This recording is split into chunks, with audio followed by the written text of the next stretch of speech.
चाहे जितना दुख पड़े प्यारे, किसी से मत कहो, किसी से मत, चुपचाप मौन होकर सह जाओ। तुम्हारा स्वामी विधान करके तुम्हें दुख भेजा है तो बहुत बड़ा उसमें कोई सुख है। वो मंगल भवन है, तुम्हारा मंगल होने नहीं दे सकता। दिखाई दे सकता है कि अब अमंगल हो गया हमारा, अमुक अमुक अमुक, कुछ नहीं। धैर्य पूर्वक अपने मार्ग में सीधे चलते रहो। उसका विधान आया है, वो दुखद हो या सुखद, सुखद है तो हर्षित मत हो, दुखद है तो शोकित मत हो, आगे बढ़ो। देखो ये अध्यात्म है, ये कमर कस लो कि इस जन्म में मुझे इस भव समुद्र से पार होना ही है। ये जो कमजोर दिल के होते हैं ना, अनुकूलता जहां मिली तो बोले जब से हमने भक्ति शुरू की सब काम चकाचक बन रहे। ये भक्ति का फल नहीं है, भूल मत करना। ये तुम्हारे सुकृत चल रहे हैं इसलिए है। और जिस दिन दुष्कृत का फल आएगा उस दिन भक्ति करते हुए भी कदम रखना मुश्किल हो जाएगा, पग पग पर तुम्हें दुख मिलेगा। इस सिद्धांत को समझ लीजिए तो कभी आप निराश नहीं होंगे, शूरवीर होकर आगे बढ़ते रहेंगे। जो हमारी भक्ति ये नई फसल है और इस फसल की जो आनंद वृत्ति है वो भगवदानंद है, ज्ञानानंद है, अखंडानंद है, प्रेमानंद है। वो ये भोगानंद नहीं है, विषयानंद नहीं कि भगवान की बड़ी कृपा जो चाह वो भोग मिल गए। ये सुकृतों के फल है। ये सुकृत और दुष्कृत दोनों को यही नष्ट कर दो और निकल चलो भगवान की परम धाम में, जहां नित्य सेवा सुख का आनंद सहचरियां ले रही है। श्रीपाद कह रहे संतर्जयस ताड़यन, कोई मुझे बहुत डांटे भर्त्सना करे और ताड़यन पिटाई भी कर दे, मुझे कुछ कभी शिकायत नहीं करनी प्रभु से। देख रहे हैं ना, वो उन्होंने विधान किया है ना कि इसको पीटो, तो हम चुपचाप पीट लेंगे, किसी से नहीं कहना। रहीमन मन की मन व्यथा रखिए मन में गोए, सुनिठ ले हैं लोग सब बांटने। इसीलिए असंगो हम, असंग किससे कहें अपने दुख सुख की बात। अपना दिल तो दिलवर को दे दिया, जो बीते सो दिल तो उनके पास है, वो तो जाने दुख सुख की बात, हम क्या जाने। हम तो बस आपके हैं। मौन, अपने विषय में न सुख की बात करे न दुख की। मौन बात करे तो प्रभु की करे, नहीं तो मौन। मान लीजिए अगर ये मौन आप धारण कर लेंगे तो निकल जाएंगे माया से, नहीं तो किसी की निंदा कर देंगे, किसी का ऐसा कटु वचन बोल देंगे, परुख वचन बोल देंगे, भजन क्षीण हो जाएगा, भजन करने की वृत्ति नष्ट हो जाएगी। जीवन में अगर कोई हमें कष्ट दे रहा है तो हमारा कर्म है, ना कि कोई व्यक्ति। ये बिल्कुल सिद्धांत तक चर्चा समझ लो। वही व्यक्ति जो मुझे द्वेष करता, वही व्यक्ति जो मुझे कष्ट और दंड देता, वही व्यक्ति प्रणाम करके छाती से लगाकर आंसुओं की धारा से अभिषिक्त किया, तो वो व्यक्ति था या कर्म। जब कर्म भोग हो गया तो वही हृदय से लगा के अश्रुधारा से क्षमा कीजिए, बहुत ऐसा नहीं नहीं, आप तो बड़ी कृपा की। व्यक्ति कभी कष्ट नहीं देता, मेरा कर्म उसके ऊपर सवार होकर मुझे दंड देता, इसलिए मैं किससे कहूं। अपनी जबान से दांत कट जाए तो किससे कहूं। ये जो दांत, इससे जबान हमारी पीड़ा को किससे कहूं। अब अपने हाथ से चोट लग जाए किसको कहूं। ऐसे सब आत्मस्वरूप हैं, हमारा कर्म ही उनके ऊपर सवार होकर हमें दंड दे रहा। इसलिए भाई श्रीपाद का सिद्धांत जो कह रहे कि अगर भगवत प्रेम प्राप्त करना है तो मुंह बंद। ना कभी वो रूप था, ना कभी वो रूप मिलेगा। बीच में जो भास रहा है वो श्री कृष्ण ही उस रूप में है। जिस रूप को तुम माता पिता परिवार मान रहे हो मेरा प्रभु है, ऐसा मान लोगे तो जीवन मुक्त हो जाओगे।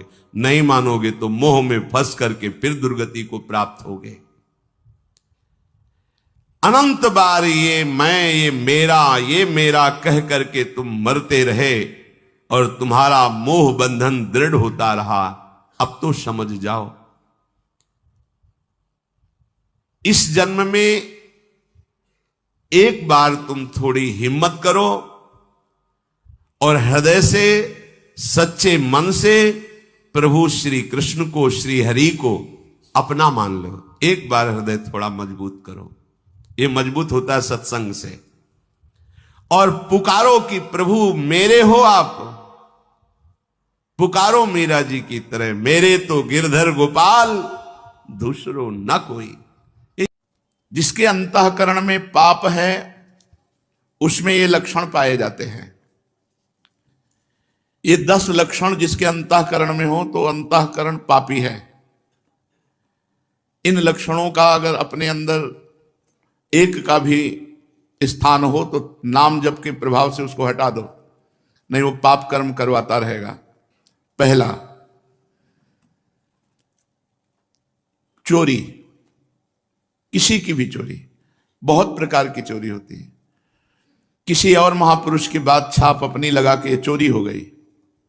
भागवतिक सिद्धांतों में भी किसी और महापुरुष की बात है और छाप अपनी लगा दी, बात अपनी लगा दी तो चोरी हो गई।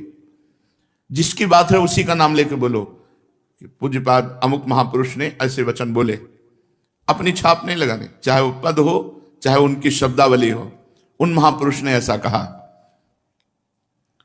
चोरी, दूसरे की वस्तु का, दूसरे के अस्तित्व का अपहरण करना चोरी कहलाता है।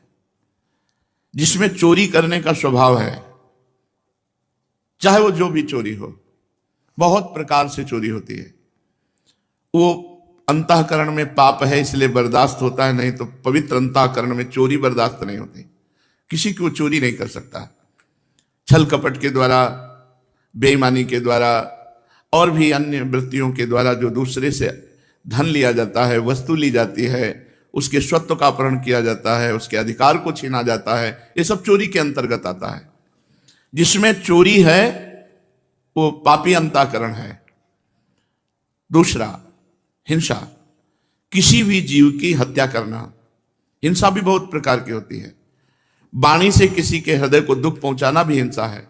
शरीर से किसी के शरीर को पीड़ा देना भी हिंसा है।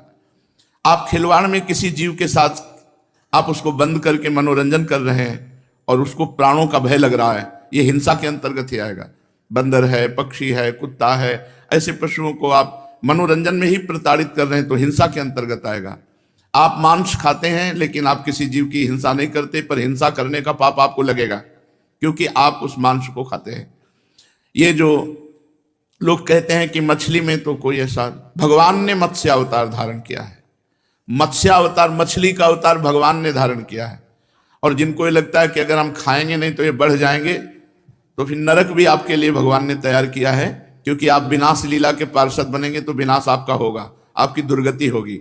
ये जिम्मेवारी भगवान की है, सृष्टि का सृजन करना, पालन करना और संहार करना। अरे भाई, ये भगवान की सृष्टि है, सृजन करना, पालन करना, लय करना, ये भगवान के ऊपर। आप मर्यादा से चलो, जो मनुष्य धर्म है उसका पालन करो, राक्षस धर्म को स्वीकार न करें। हिंसा, जिसके अंदर हिंसा वो पापी पुरुष है, उसका अंतःकरण पाप से युक्त है। चोरी, हिंसा और पराई स्त्री से व्यभिचार, ये पापी पुरुष का लक्षण है। जो माताओं बहनों को देखते ही भोग दृष्टि से देखता है, गंदी दृष्टि से देखता है, जो पराये शरीरों के साथ व्यभिचार प्रवृत्ति करता है, वो पापी हृदय है, वो अंतःकरण पाप में है। व्यभिचार बहुत जोर से फैल रहा है क्योंकि इसी से बुद्धि भ्रष्ट होगी और भजन